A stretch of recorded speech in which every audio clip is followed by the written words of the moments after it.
నమస్కారం. ఆవాజ్ న్యూస్ కి స్వాగతం. ఎల్లారెడ్డి పట్టణంలోని ముద్రా సంఘంలో వానర యూత్ సేన ఆధ్వర్యంలో దుర్గామాతకు విశేష పూజా కార్యక్రమాలు కొనసాగుతున్నాయి.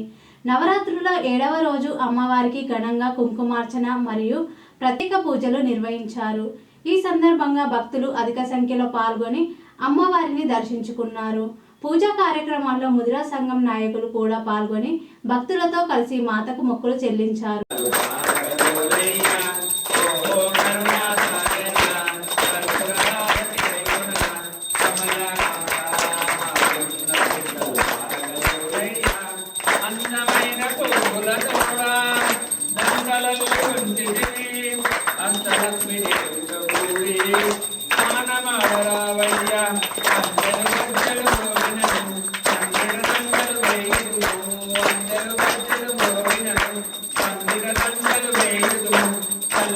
Allah